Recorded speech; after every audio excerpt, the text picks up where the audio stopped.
إن تك مثقال حبة من خردل فتكن في صخرة أو في السماوات أو في الأرض يأت بها الله إن الله لطيف خبير.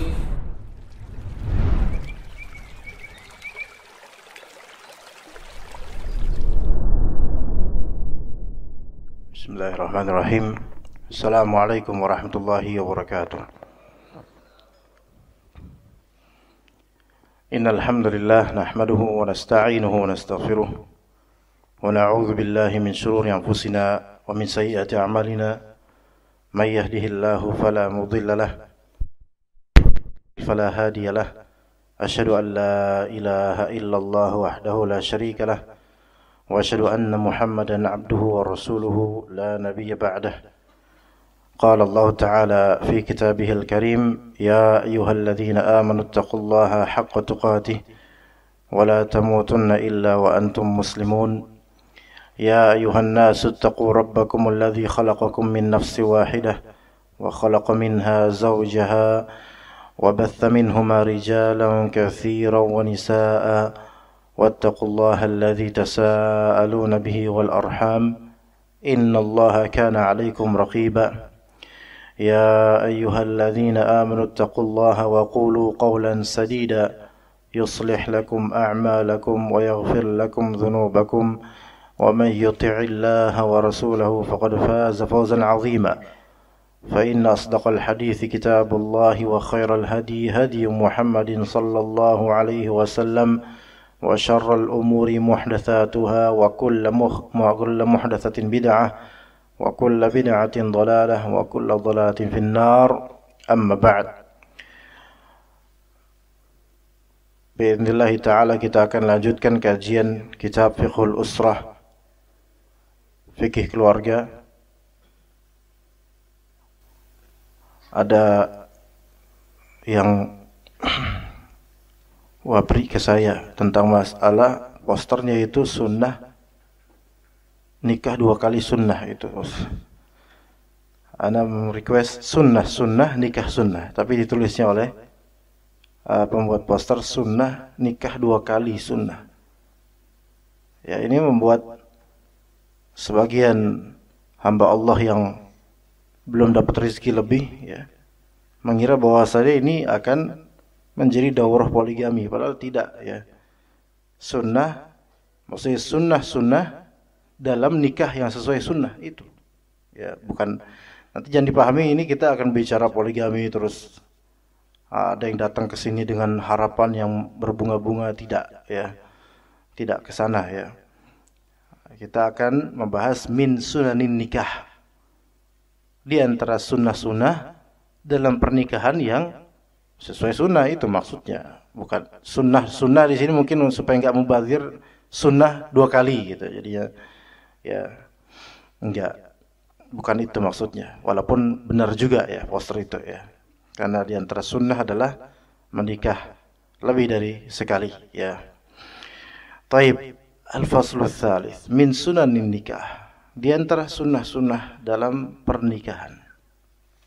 Insyaallah akan ada sekitar 4 sunnah yang akan disebutkan di kitab ini yang akan kita rinci insyaallah ta'ala. Yang pertama di antara sunnah yang harus diperhatikan terutama untuk akhwat kalau memang ada atau yang mau menikah, takhfiful mahr.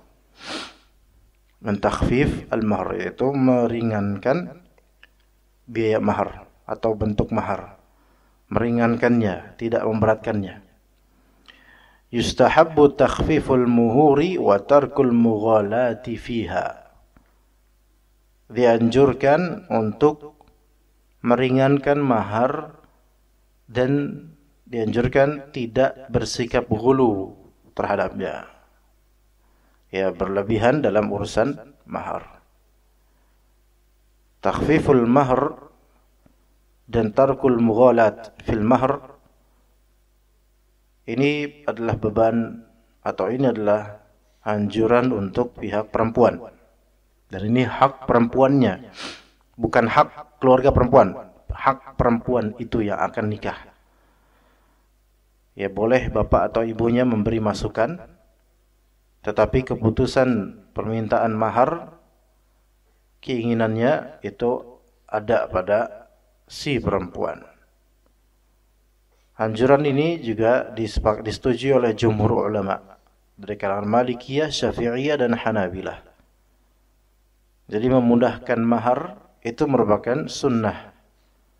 Dalilnya dari Aisyah radhiyallahu anha, Rasulullah SAW bersabda, "Inna min yumnil mar'ati taysira khitbatiha wa taysira sadaqiha wa taysira rahimiha."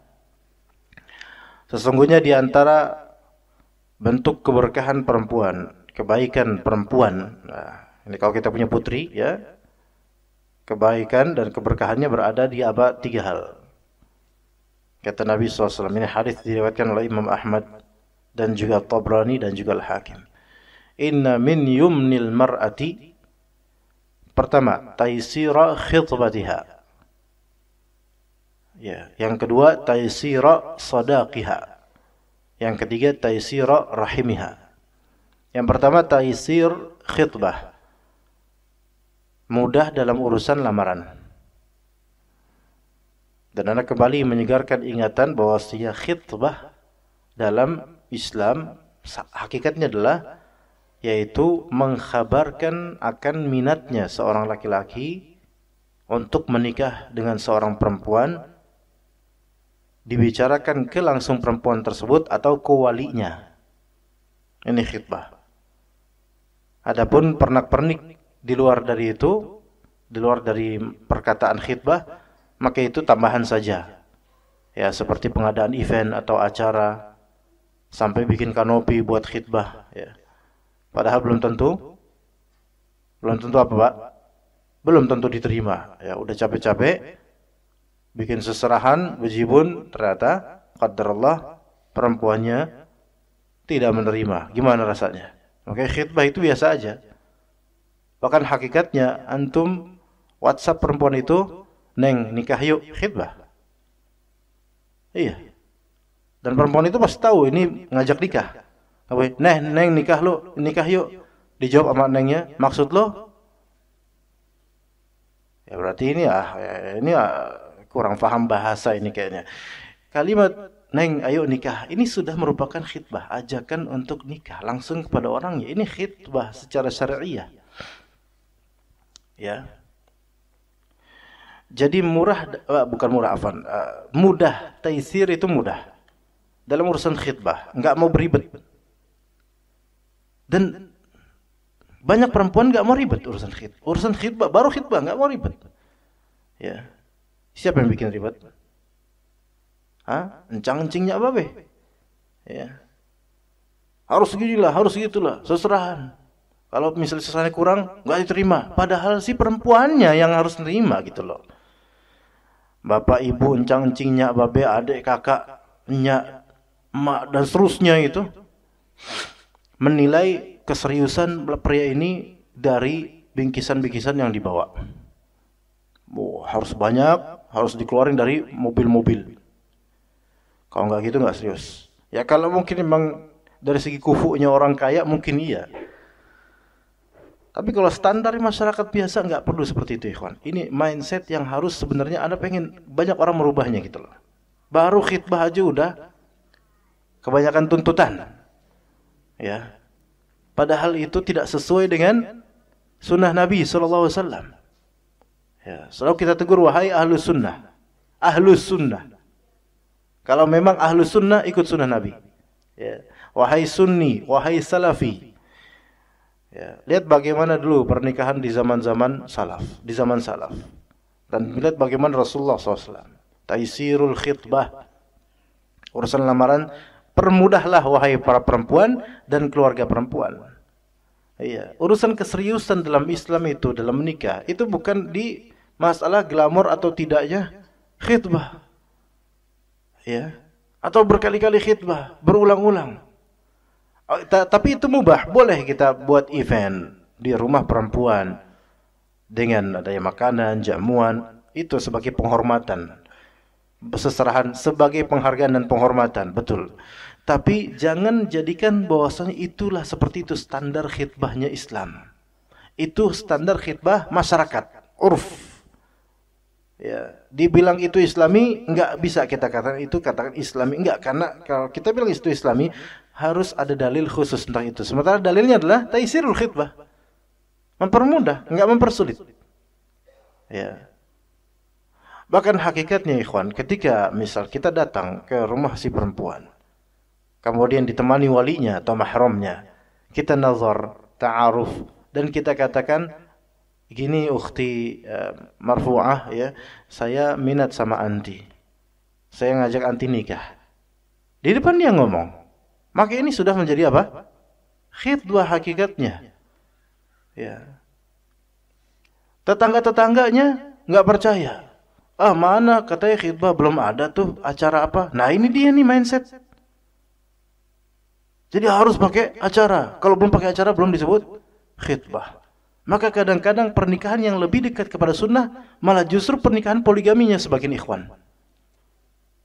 Dalam masalah ini, yang lebih dekat kepada sunnah pernikahan poligaminya sebagian dari ikhwan kita, yaitu malah dipermudah. Ya khitbah, saya pengen nikah jadi yang kedua. Siap bos kita, jangkrik bos, ini bisa. Ya, kalimat-kalimat yang menunjukkan mau gitu. Selesai. Kapan kira-kira nikah? Ya tentukan. Cepat, underground, selesai. Jadi ini malah justru lebih sesuai dengan sunnah, tidak beribad. Oh, belum khitbah. Padahal udah menyatakan dan si perempuan sudah setuju, ayo nanti kita tentukan. Belum dianggap khitbah oleh walinya atau oleh keluarga perempuan itu. Ya. Dan kalau belum ada event, dicurigai sama tetangga. Wah, nggak ngundang-ngundang nih, nggak ada ini, nggak ada itu. Lihat bagaimana omongan tetangga yang kurang memahami sunnah. Tapi yang kedua, keberkahan perempuan, kebaikan perempuan. Yang kedua, taisur sodaq, mudah dalam urusan mahar. Mudah dalam urusan mahar. Ya, jadi yang pertama mudah dalam urusan lamaran. Yang kedua mudah dalam urusan mahar. Mudah dalam urusan mahar ini berarti memang menunjukkan bahwa mahar tersebut tidak membuat pria itu kesulitan. Ingat, mudah dalam urusan mahar ini relatif ikhwan, bukan dilihat dari segi patokan kuantiti. Karena kalau misalnya perempuan ini memang kaya, calon suaminya kaya, maharnya apa? Mobil misalnya, mudah. Maka masuk ke sunnah ini,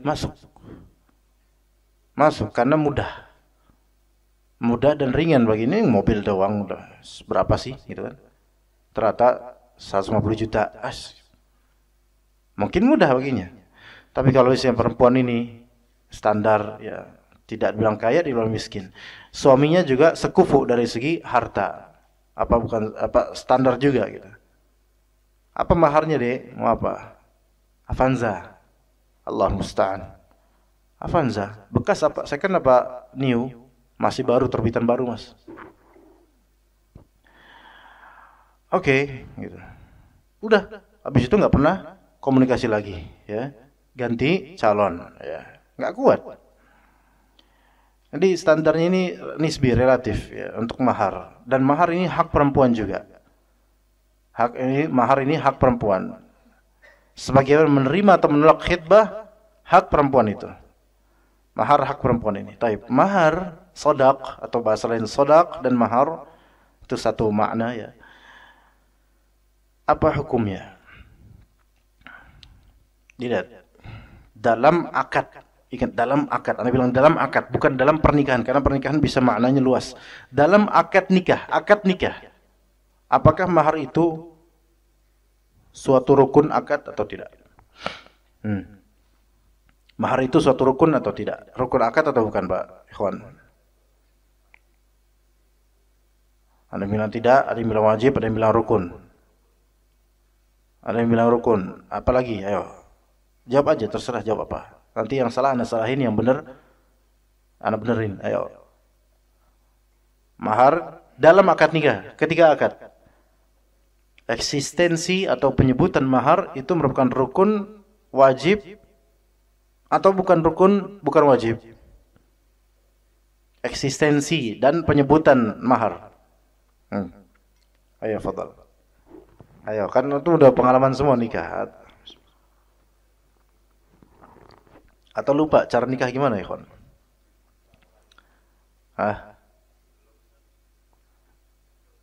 Belum nikah. Allah musta'an. Allah yahdik ya, semoga Allah berimu hidayah ya. Hari gini belum nikah, Allahu Akbar. Kecuali yang belum mampu ya, semoga Allah mampukan. Gimana? Rukun atau wajib atau bukan rukun, bukan wajib? Daripada antum berantem, ana jawab. Yang benar adalah dalam akad nikah menyebutkan mahar atau keberadaan mahar di meja atau di keberadaan mahar ketika itu bukan rukun, bukan pula wajib. Oke, benahi kembali karena dianggap di tradisi kita itu adalah suatu hal yang merupakan seolah-olah rukun dalam lafal ijab qabul, dan eksistensinya seolah-olah adalah kewajiban ketika akad, padahal sejatinya tidak. Bukan rukun, bukan wajib ketika akad nikah. Ketahuilah mahar itu adalah athar min athari aqdin nikah. Konsekuensi ya, dari akad nikah itu mahar. Tanpa adanya akad, maka nggak ada konsekuensi mahar. Akad tanpa menyebutkan mahar, bahkan belum kepikiran sah atau tidak, tetap sah akadnya. Ya, ana ulangi, akad nikah tanpa menyebutkan mahar, bahkan tanpa kepikiran mau mahar apa, itu tetap sah akad nikahnya. Berarti bukan rukun akad. Dan tidak berdosa pula orang itu kalau misalnya belum menyebutkan maharnya apa.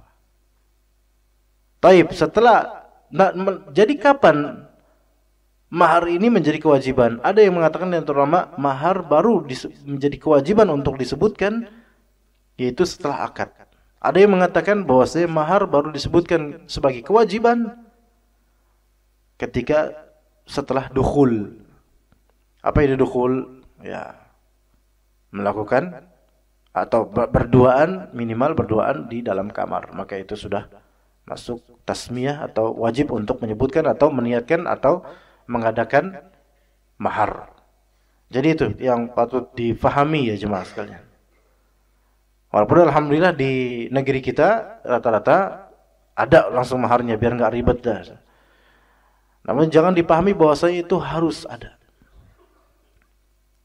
Kalau memang si perempuan ini minta mas maharnya, mas kawin, mas ya cincin sekian apa ya, gram ya, gram ya. Wah berat juga nih, dan ini dan itu di total 20 juta. Cicil boleh nggak dia? Boleh lah mas, yang penting kita nikah dulu. Nah gitu. Dikurangin boleh nggak dia? Boleh.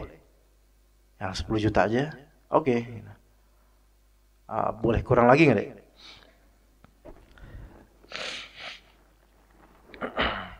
Kalau dibolehin boleh mas, boleh nggak apa-apa.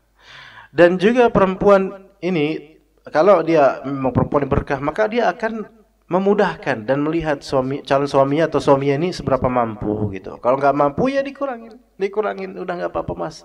Dah yang penting kita nikah itu lebih afdol. Mahar itu hanya ya kewajiban simbolis sebagai penghargaan buat saya, tapi mas, tapi keberadaan mas di sisi saya aja itu udah berharga buat saya. Masya Allah. Pengen ketemu perempuan seperti ini? Itu istri antum insya Allah ya. Ya. Bahkan perempuan ini kata para ulama juga punya hak untuk isqat as-sadaq. Isqat as-sadaq yaitu membatalkan mahar atau meniadakan mahar. Udah mas, nggak usah pakai mahar. Tetapi ya ini kurang afdal. Tetap lebih afdal adalah pengadaan mahar walaupun sedikit ya. Ya, jadi taysirus sadaq. Ya, kemudian yang ketiga di antara bentuk keberkahan perempuan Taisirur rahim. Makna taisirur rahim apa? Yaitu dikatakan oleh Al-Munawi, taisirur rahim ay lil wiladati bi an takuna sari'atal hamli katsiratan nasli. Perempuan yang berkah adalah perempuan yang mudah rahimnya untuk melahirkan. Jadi cepat hamil. Ya, ada beberapa perempuan di antara hobinya hamil, ya. Di tahun depan hamil, tahun depan hamil lagi, tahun depan hamil lagi, sampai beranak pinak banyak. Ini perempuan berkah, katsiratun nasl, yaitu banyak keturunan. Berkah ini. Ya bukan berarti kalau ada perempuan susah hamil enggak berkah nih perempuan, enggak gitu juga. Ya, mungkin keberkahan di sisi lain. Ya. Maka perempuan yang berkah di antaranya faktor ketiga yaitu mudah hamil. Apa namanya? Apa bahasa kitanya? Lancar apa? Mudah hamil itu apa, Pak? Subur. Nah, subur, ya. Subur, ya. Perempuan yang subur. Ya. Maka ini berkah alhamdulillah. Taib, itu 3 hal yang perlu dimindsetkan pada putri-putri kita, jemaah. Nah, kalau udah remaja itu, jangan dimindsetkan kayak banyak orang. Ya. Untuk urusan pacaran dipermudah. Tapi itu khitbah harus glamor. Pacaran free, khitbah enggak ada yang free khitbah. Ya, pacaran bahkan sampai dibawa sampai tengah malam enggak masalah. Tapi untuk urusan nikah, bentar dulu. Tuh, ya. Kemudian urusan kadang ibunya memindsetkan anaknya, nah kamu nanti kalau misalnya udah nikah jangan kebanyakan anak, repot. Itu tuh kayak gitu tuh, kalimat-kalimat kayak gitu tuh nggak boleh seperti itu. Rasulullah SAW itu menganjurkan kita tazawwajul waludal wadud. Nikahilah oleh kalian perempuan yang walud. Walud itu yang apa tadi? Subur. Dan wadud penyayang. Nah, walud di sini, subur di sini bisa ketahuan indikatornya apa? Dia punya banyak saudara. Iya. Saudaranya banyak. Oh, dia anak keempat dari 10 bersaudara. Oh, berarti insya Allah nih indikasinya subur nih insya Allah. Iya. Ya bukan berarti perempuan satu-satunya anak tunggal menyendiri nih kayaknya wah seret nih kayaknya nggak bakal lahiran. Enggak, boleh juga, boleh. Cuman lebih afdal. Ya, lebih afdal kalau bisa nikahilah yang punya saudara banyak, ya. Nah, itu, ya. Jadi mindsetkan pada putri kita itu. Nanti kalau ada yang mau lamar kamu, permudah ya, Nak. Kalau dia minta apa, nanya ke kamu maharnya apa, permudah, jangan persulit. Kalau misalnya nanti punya anak banyak, udah terima itu berkah. Punya anak banyak, berkah insyaallah.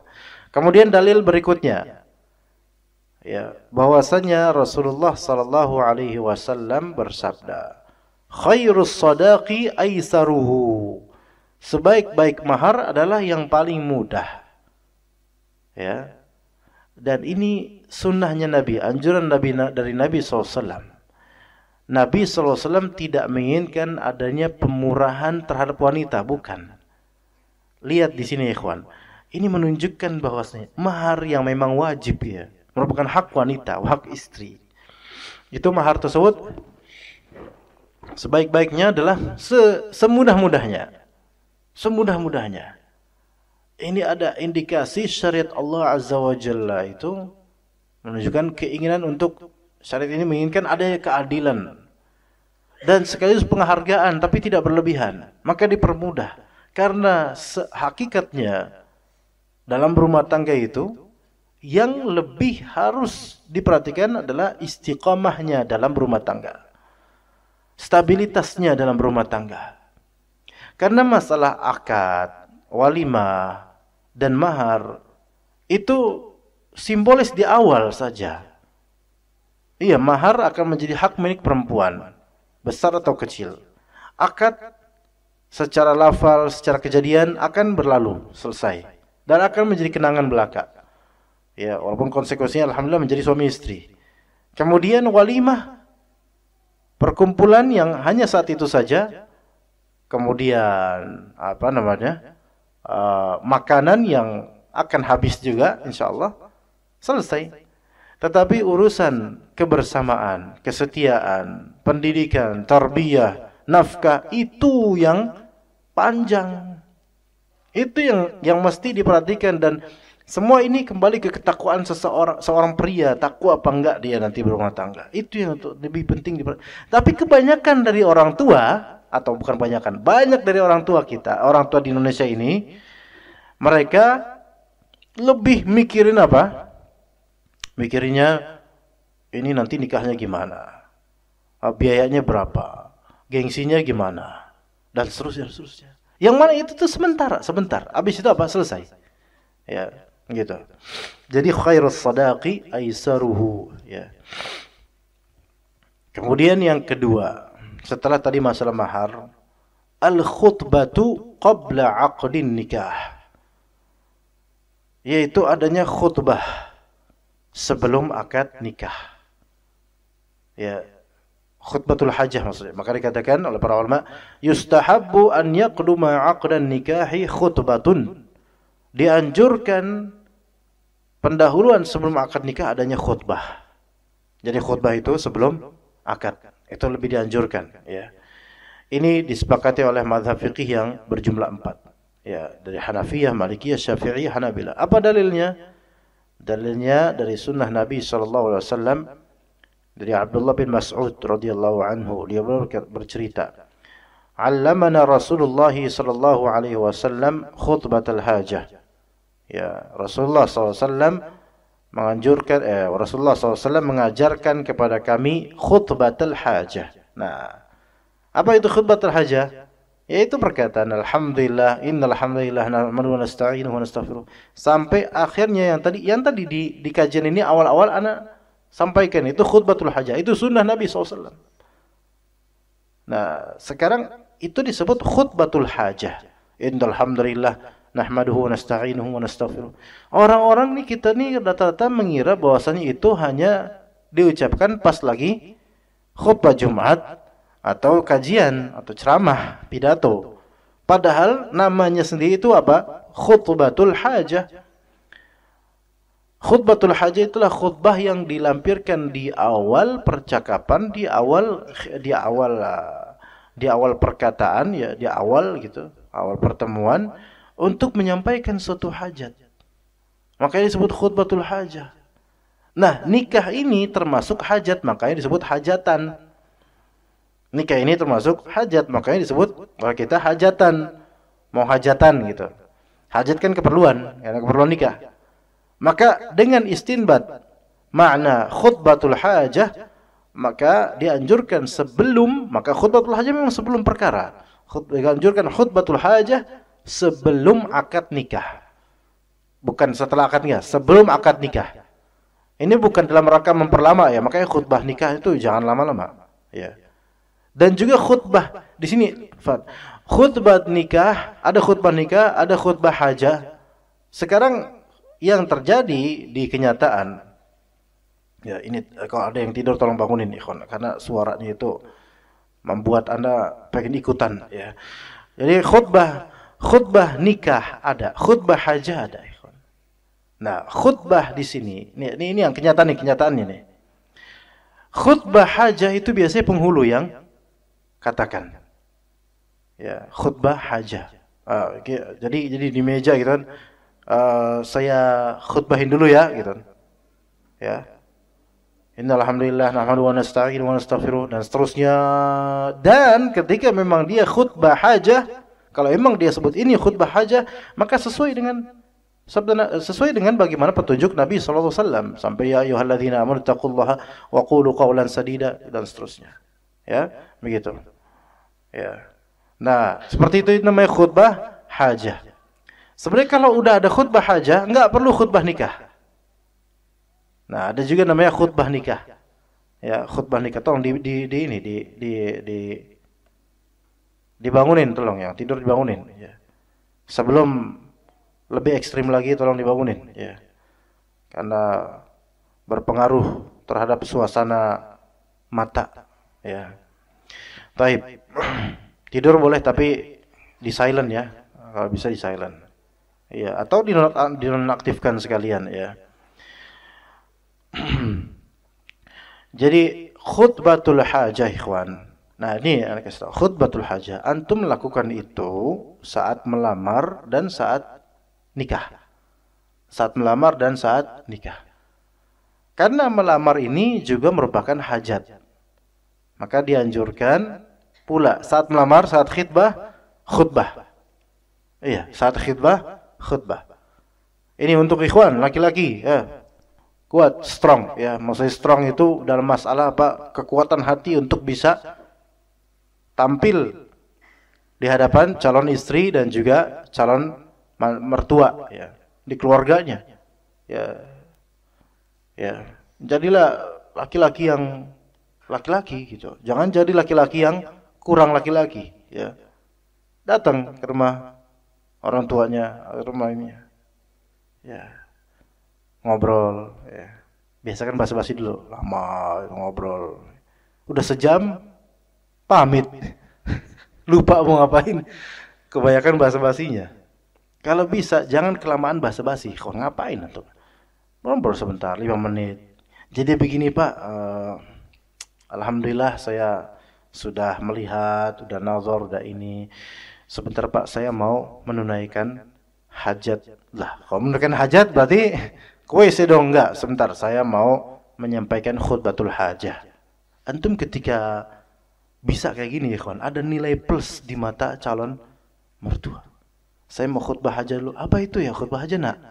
Khutbah hajah itu sunnah Nabi SAW ketika kita ingin melampirkan hajat kita, kebutuhan kita. Jadi begini lafalnya sebagaimana di ceramah-ceramah ya Pak ya. Innal hamdalillah nahmaduhu wa nasta'inuhu wa nastaghfiruh. Ini nih baru nih ya. Iya, Anda bisa kayak gitu. Kayak gitu. Dalam melamar bisa kayak gitu. Dalam melamar. Walaupun melamar banyak bawa keluarga. Biasanya pakai speaker tuh. Ya. Biasanya malah bapak antum atau saudara antum yang banyak ngomongnya. Enggak, antum yang banyak. Ali, udah saya aja biar saya kan yang mau berhajat. Innal hamdalillah nahmaduhu wa nasta'inuhu. Udah hafal 3 malam 3 hari ngapalin ini ya. Ya. Enggak perlu pakai teks, sudah hafal. Bismillah, innal hamdalillah. Lakukan ini jemaah, lakukan ini beneran. Hatta di depan orang yang awam, orang desa, lakukan ini sunnah Nabi SAW. Hidupkan ini. Karena Nabi SAW kalau ada hajat yang penting beliau akan mengucapkan insyaallah. Makanya disebut khutbatul hajah. Lakukan ini wahai para bujang ya, dan juga yang mau nikah lagi. Lakukan wahai para duda dan yang mau nikah lagi. Lakukan ini ketika melamar. Ya, melamar dalam artian datang ke rumahnya dan bicara langsung ke orangnya atau ke walinya, katakan ini.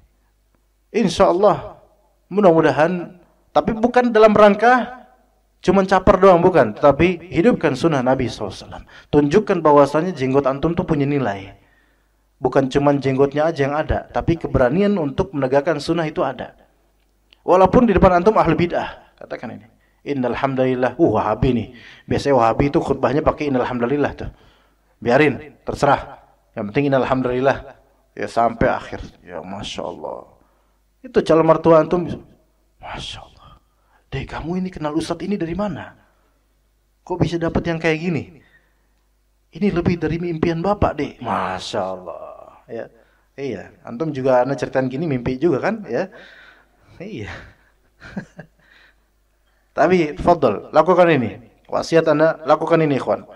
Ketika melamar atau ketika kalau bisa menikah. Tapi menikah pas akad nikah biasanya penghulu lah yang melakukan ini biasanya. Ya, padahal sebaiknya sih antum aja gitu. Iya. Tapi ya udahlah, kita ikuti aja skema yang biasa terjadi karena takutnya merancukan pikiran hadirin ya ketika itu. Udahlah, biarin aja. Baik, jadi khutbah di sini maksudnya khutbah hajah. Tapi kalau memang ada khutbah nikah, tafadhal. Kalau ada khutbah nikah dalam artian ceramah, wasiat, tausiah, tafadhal. Ya, dari siapa gitu, tafadhal. Mengundang Ustadz fulan, silahkan. Ya. Baik. Yang ketiga di antara sunnah ketika nikah atau ketika akad atau ketika sunnah pernikahan, sunnah nikah sunnah ya. Ad-du'a'u lizaujain. Mendoakan pasutri ini. Yustahabbu ba'da, ingat, yustahabbu ba'da aqdin nikahi ad-du'a'u lizaujain. Dianjurkan setelah akad nikah mendoakan untuk pasutri, pasangan suami istri. Setelah akad nikah. Ya. Bukan sebelum akad. Sebelum akad belum ada doa khusus, kecuali mungkin doa umum ya. Yang mudah-mudahan Allah pun mudah urusan antum, itu enggak apa-apa. Tapi doa di sini, doa yang dimaksud adalah kata Abu Hurairah radhiyallahu anhu, anna an-nabiy sallallahu alaihi wasallam kana idza rafa'a al-insana idza tazawwaja. Nabi SAW kalau mau mendoakan manusia, yang orang-orang mendoakan sahabat yang telah nikah, idza tazawwaja, jika telah nikah, maka Rasulullah katakan barakallahu laka wa baraka alaika wa jama'a bainakuma fi khair. Enggak usah pakai nada. Barakallah, enggak usah. Ya, enggak usah pakai nada. Udah, barakallahu lak wa baraka alaika wa jama'a bainakuma fi khair. Ini setelah akad nikah. Maksudnya udah jadi resmi suami istri. Adapun kalau belum jadi, antum doakan doa umum aja. Ya Allah, mudah-mudahan Allah mudahkan ya urusan antum, mudah-mudahan emang yang antum pilih itu yang terbaik buat antum. Itu boleh. Tapi untuk lafal khusus barakallahu lak dan sampai akhirnya itu memang pas sudah nikah. Gimana kalau udah seminggu nikah antum baru tahu? Doain enggak apa-apa. Akhi, Masya Allah, antum enggak ngabarin anak kalau antum nikah. Kalau antum nikah, barakallahu lak wa baraka alaika wa jama'a bainakum fi khair. Nah, itu bisa. Kalau cuma teman antum ngabarin, bro, anak mau nikah lagi nih. Oh, Masya Allah, barakallahu laka. Ya salah ini. Dia baru niatan. Ya. Apa arti barakallahu laka wa baraka alaika wa jama'a bainakuma fi khair? Apa artinya? Ada di sini kan ada barakallahu laka dan ada barakallahu alaika. Sama-sama mendoakan keberkahan, tetapi apa perbedaan dengan eksistensi laka dan juga alaika? Di mana letak perbedaannya? Pasti ada perbedaannya. Karena ini dua lafal dalam satu konteks tidak mungkin, ya bukan tidak mungkin ya, tidak biasanya untuk sama makna, melainkan biasanya adalah berbeda maknanya. Simpelnya, ini berbeda pendapat di kalangan ahli ilm, dan bahkan beberapa dari pakar lughah atau ahli lughah itu juga bertahayyur atau agak bingung, kok ini apa ya bedanya. Spekulasi kemudian berkeliaran. Ada yang menafsirkan ini, ada yang menafsirkan itu. Tapi Allah Ta'ala alam, yang lebih tepat adalah barakallahu laka itu dia untuk perkara ukhrawi, ya. Untuk perkara ukhrawi. Adapun barakallahu alaika untuk perkara duniawi, ya. Ya, afwan, sebaliknya. Barakallahu laka untuk perkara, semoga Allah Ta'ala memberkahimu di perkara dunia dalam urusan pernikahan, ketika menikah ini. Wa baraka alaika, semoga Allah Ta'ala memberkahimu di perkara akhirat dalam urusan pernikahan ini, ya, setelah menikah ini. Itu, ya, apa buktinya barakallahu laka untuk urusan dunia? Karena Nabi SAW menyebutkan gini, al-bayyi'an bil khiyari ma lam yatafarraqa. Kedua belah pihak dari pihak transaksi, penjual dan pembeli, itu memiliki hak khiyar sebelum mereka berpisah. Fa in sadaqa wa bayyana burika lahuma fi bai'ihima. Kalau misalnya keduanya jujur dan transparan, maka diberkatilah keduanya dalam urusan transaksi keduanya. Berarti burika lahuma dengan lam ini menunjukkan keberkahan untuk perkara duniawinya, perdagangan, muamalah dan semisalnya. Ya. Adapun kalau misalnya baraka alaika, maka itu ada di surat As-Saffat, lafal yang semisal, ya, tentang Nabi Ibrahim alaihissalam, ayat 113 As-Saffat. Wa basyarnahu bi Ishaq nabiyyan minas salihin wa barakna alaihi wa ala Ishaq, dan kami berkati Nabi Ibrahim dan Nabi Ishaq, pakai ala di sini, yang menunjukkan keberkahan untuk amalan soleh dan akhirat. Maka barakallahu laka wa baraka alaika, barakallahu laka, keberkahan semoga besertamu, keberkahan di urusan-urusan duniamu. Wa baraka alaika, semoga keberkahan di urusan-urusan amalan solehmu atau akhiratmu. Lalu apa bedanya kemudian dengan barakallahu fik? Barakallahu fik. Kalau barakallahu fik mencakup semuanya. Barakallahu fik mencakup semuanya. Ya, mencakup semuanya, dunia atau akhirat. Yang kurang tepat adalah kalau misalnya kita bilang ke orang barakallah ya, barakallah. Salah. Barakallah ya, enggak. Barakallah. Butuh apa? Butuh objek dan harfu jar kemudian objek. Barakallahu fik atau barakallahu lak, barakallahu alaik. Kalau barakallah doang maka enggak cocok. Enggak, dari bahasa Arabnya enggak gitu. Kecuali kalau misalnya antum takjub, kagum, senang, antum bilang tabarakallah. Ini baru tabarakallah, bukan barakallah. Tabarakallah. Ini kadang-kadang orang apa? Salah dalam pengucapan. Antum melihat bayi yang lucu, ya, lucu banget nih, tabarakallah gitu. Tabarakallah, sunnahnya mengatakan tabarakallah. Adapun kalau cuma barakallah ya, ini enggak. Ya begitu ya ikhwan, itu yang benar. Juga bukan barakallah, tapi tabarakallah. Kalau takjub, kagum, senang, tabarakallah. Atau doakan langsung barakallahu fik. Okay.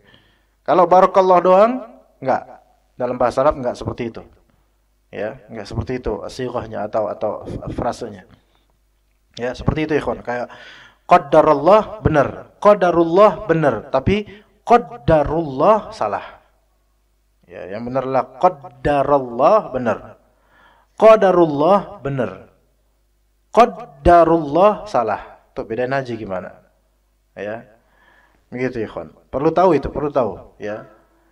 Suatu ketika ana lihat di YouTube itu ada di bulan Ramadan tahun-tahun lalu, ya, masa pandemi, itu ada YouTuber yang bagi-bagi makanan sahur. Ya, bagi-bagi makanan sahur. Masih gelap tentunya, namanya juga bagi-bagi makanan sahur. Di jalanan di Jakarta ini. Maka ditemukanlah beberapa orang kan di jalan dibagi-bagi sahur. Ya, pada makasih. Ada banci-banci mangkal, bencong-bencong mangkal. Baru selesai mangkal. Kan menjelang subuh mereka itu kan langsung menuju offline. Bentar lagi sinyalnya udah putus ya. Maka mereka pun pulang. Dalam perjalanan pulang bencong-bencong itu dikasih sama orang ini, YouTuber ini, dari mobil. Nih, ana nggak tahu bilang mbak atau pak ya. Nih, buat sahur. Apa kata banci-banci itu? Barakallah ya. Wah, itu pertama kali anda bener banci ngomong barakallah ya. Masya Allah. Ini banci soleh atau gimana nih? Nggak ada banci yang soleh. Ya, harus taubat. Barakallah ya, salah. Kalau bilang barakallahu fik itu oke. Tapi barakallah kurang tepat. Nah, ini yang harus tahu. Kalau misalnya dia bilang tabarakallah, benar. Untuk menyatakan ketakjuban, senang, itu boleh. Oke, tabarakalladzi biyadihil mulku, tabarak. Ya begitu. Bukan barakallah, bukan barak, ya. Baik. Kemudian khutbatul hajah perlu setiap dari kita itu untuk menghafalnya. Karena nanti kalau kita ada undangan tertentu, disuruh bicara, bahkan dalam hajat RT RW itu kalau antum menyatakan sesuatu, apalagi kalau antum sebagai Pak RT-nya misalnya, iya buka dengan khutbatul hajah ikhwan. Ya, itu ayo kita hidupkan sunnah ini. Walaupun orang mengira, wah Pak RT pengen khutbah nih, pengen ceramah nih, biarin. Bilang kemudian klarifikasi, saya tadi mengucapkan namanya Pak khutbatul hajah. Itu sunnah Nabi SAW kalau kita ada hajat tertentu. Di pertemuan kali ini ada hajat. Selesai pertemuan, mau bubaran, baca apa? Ayo. Kafaratul majlis. Subhanakallahumma bihamdika asyhadu an la ilaha illa anta. Orang-orang bilang, kok kayak majlis taklim, Pak? Ini kan rapat RT. Ya, justru ini kafaratul majlis untuk kita juga semua ketika kita selesai dari majlis ini. Ini walaupun bukan majlis taklim tapi tetap disebut majlis. Ya. Itu tadi apa tadi? Khutbah aja. Kok kita balik ke situ ya? Doa sekarang, doa ya udah ya. Barakallahu laka wa baraka alaika wa jama'a bainakuma fi khair, dan semoga Allah taala mengumpulkan kalian berdua fi khair, dalam kebaikan. Kemudian terakhir ikhwan, sebelum kita salat syuruk, sebelum kita selesai. Yang keempat, ad-du'a'u 'inda dukhuli 'ala zaujah. Yaitu doa ketika kita dukhul 'ala zaujah. Yustahabbu min az-zawji ad-du'a'u 'inda dukhuli 'ala zaujah. Dianjurkan terhadap seorang suami yang mengucapkan doa ketika dukhul terhadap istrinya. Nah, dukhul 'ala zaujah itu apa? Dukhul 'ala zaujah definisinya adalah ketika antum berduaan bersama istri ini, ya, pertama kali berduaan dalam istri ini di tempat yang sangat memungkinkan untuk melakukan jima' tanpa ada halangan. Maka ini namanya dukhul 'ala zaujah. Ya, di tempat yang memungkinkan untuk jima' tanpa ada halangan, maka ini disebut berdua dengannya disebut dukhul 'ala zaujah. Ya. Kalau misalnya habis akad terus walimah kan? Habis akad terus walimah. Akad terus walimah. Nah, selesai walimah kan pihak catering balikin makanan, ngambil beres-beres. Kalau antum berduaan di publik, bukan di publik, ya di publik, atau pas udah orang sepi tapi di tempat terbuka, mungkin nggak melakukan jima' di situ? Nggak mungkin kan, kita bukan kucing, ya, maka nggak mungkin di situ.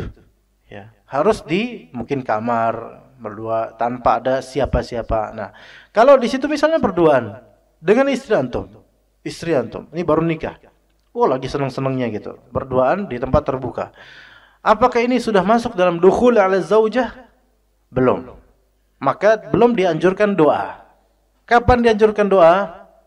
Nih kata Nabi SAW, "Idza tazawwaja ahadukum imra'atan aw ishtara khadima."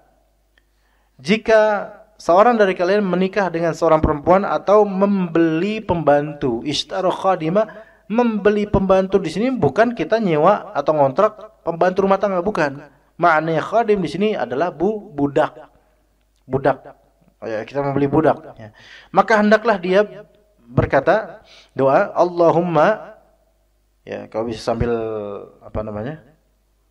pegang ubun-ubun kepalanya. Allahumma inni as'aluka khairaha wa khaira ma jabaltaha alaihi. Enggak hafal kan? Hah? Hafal enggak, Pak? Enggak hafal lah, orang nikah baru sekali gimana mau hafal? Kalau udah 4 kali sering nikah bolak-balik ya hafal ini, ya. Iya, Allahumma, ya Allah, saya memohon kepada Engkau kebaikannya, kebaikan perempuan ini dan kebaikan apa yang Engkau fitrahkan kepada dia dari karakter. Wa a'udzubika min syarriha wa min syarri ma jabaltaha alaihi, dan saya memohon perlindungan kepada Allah, kepada Engkau dari keburukan perempuan ini atau keburukan yang telah Engkau fitrahkan atau Engkau sifatkan pada perempuan ini. Ya. Ya, tetapi kalau dia tidak megang pala pun nggak masalah, ya, nggak masalah. Tapi ucapkan doa ini, ya, pakai bahasa Arab, sambil pegang teks boleh, sambil pegang buku ini juga boleh. Bentar ya dek ya, bentar, duduk sini. Ngapain bang? Ini bentar duduk sini. Allahumma inni as'aluka khairaha wa khair ma jabaltaha alaihi wa a'udzubika min syarriha wa min syarri ma jabaltaha alaihi. Apa kata istrinya? Amin gitu kata istrinya. Ya nggak usah diamin, nggak apa-apa. Tapi begitu caranya. Kapan? Biasanya ya sunnahnya adalah ketika kita sudah berduaan sama dia di tempat yang memungkinkan kita untuk jima. Ya begitu ya. Biasanya malam pertama ya gitu. Seperti itu. Nah, walimatul urs apa hukumnya? Ayo, bismillah. Jangan cuman bisanya ngehadirin doang, tapi harus tahu hukumnya. Ngehadirin hobi tiap pekan, nggak diundang bahkan ikutan. Kalau dalam mazhab Syafi'i, orang yang tidak diundang, baik secara khusus ataupun secara umum, secara khusus nama antum disebut diundang, atau secara umum fulan dan keluarga, antum termasuk keluarganya, boleh. Tapi kalau enggak diundang sama sekali dari segi khusus atau umum, maka makanan tersebut haram. Makanan walimatul urs, orang yang antum tidak diundang khusus atau umum, haram. Kalau misal Anda nikah, kemudian Anda bilang, undangan buat seluruh segenap kabinet ya DKM Masjid Hijau tanpa sebut nama, maka semua DKM dan yang menjabat di sini semua halal buat mereka. Ya. Bagaimana dengan pasukan oranye hitam? Ya. Tiba-tiba ada walimah, nimbrung aja ikutin makan. Halal atau haram? Kalau enggak mereka enggak diundang, maka haram buat mereka. Makanan haram masuk ke dalam perut haram. Ya begitu Pak. Jadi jangan sembarangan kita turun angkot ada walimah. Wah, ada walimahan nih. Ya, datang isi daftar isi. Ya, Jupri Bekasi, kan. Ya, nanti pas dicek sama keluarga, ini Jupri siapa ya? Jupri siapa ya? Ngasih amplop enggak? Langsung masuk aja. Salaman enggak? Kalau antum pernah membaca fatwanya Syekh Utsaimin ya jemaah, bahwasanya sebenarnya tidak diwajibkan kita untuk salaman atau cipika-cipiki. Bahkan itu tidak ada sunnahnya sebenarnya. Iya, cuman itu kembali ke uruf aja. Ya. Ya, datang ya mungkin bolehlah salaman. Cipika-cipiki ya mungkin dibolehkan, tapi sekali lagi itu bukan merupakan sunnah dalam masalah walimah ini, ya. Tapi boleh silahkan lakukan. Adapun mengadakan walimatul urs, apakah dia wajib atau sunnah? Khilaf di antara ulama. Kembali ke dalil Nabi, kata perkataan Nabi SAW, aulim walau bisyat. Berikan walimah walaupun seekor domba saja. Terserah mau apa, yang semudahnya antum. Tapi wajib atau sunnah? Zahirnya memang di hadis ini karena perintah seolah wajib. Dan itu merupakan pendapat yang kuat juga gitu loh. Ada yang mengatakan sunnah muakkadah, tidak sampai wajib. Tapi baik wajib ataupun sunnah memang sangat layak kita itu habis akad nikah ya lakukan walimah. Yang ajaibnya Anda pernah menghadiri walimah dari ada ikhwan kita di daerah Jakarta Selatan menikahkan anaknya, Anda diundang. Alhamdulillah ya. Tapi kemudian beliau bilang, jadi gini Ustaz, itu walimah hari Ahad kan ya Ustaz siang, tapi akad nikahnya Ahad depannya. Bingung Anda, lah kok gitu? Tapi nggak usah protes yang penting halal gitu kan. Maksudnya makanannya halal buat Anda ya. Ya datang aja karena diundang. Ya, tapi apakah walimah seperti itu sah sebagai walimah? Tidak. Karena walimatul urs itu disebut walimatul urs ketika seorang menjadi urs. Urs itu pengantin. Lah sebelum nikah kan belum jadi pengantin, baru calon. Makanya walimatul urs itu imma pas ketika akad, imma setelah akad, imma diberi waktu berapa seminggu misalnya setelah akad bisa semampunya dia. Ya lebih afdal adalah disegerakan. Makanya kadang ada yang habis akad langsung sebar makanan. Itu boleh, ikhwan. Antum kalau misalnya nikah yang enggak mau banyak orang tahu akad dan udah pesan nasi box bagi-bagi ke warga sekitar, itu susah. Enggak harus ada tulisan pernikahan Jupri dan Jupriah misalnya.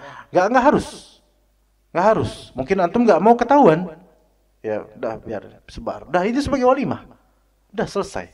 Habis berapa juta, udah selesai. Itu bisa seperti itu. Jadi ketika akad langsung bagi-bagi makanan. Dah. Cepet urusan, cepet. Tinggal dukhul 'alaiha, langsung kan gitu. Iya. Kan itu yang dicari sebenarnya. Ya kan? Masa dipending-pending terus, ya kan? Atau setelah akad. Mungkin akadnya biasanya apa? Biasanya kan ya jam 8, ntar jam 9 baru mulai walimah. Ya gitu. Nah, kalau memang ini sunnah muakkadah. Tapi bisa juga menjadi wajib terutama bagi orang yang memang mampu untuk melakukan walimah urs. Semoga Allah Subhanahu wa taala memberikan kebaikan pada majelis kita ini dan semoga bermanfaat dan semoga majelis ini bukan cuman untuk koleksi ilmu tapi berbuah apa? Amalan. Kalau antum nggak bisa mengamalkan minimal untuk putra-putri kita, gitu kan? Wassallallahu ala nabiyina Muhammad wa ala alihi wa sahbihi ajma'in. Subhanakallahumma bihamdika asyhadu an la ilaha illa anta astaghfiruka wa atubu ilaik. Wassalamu alaikum warahmatullahi wabarakatuh.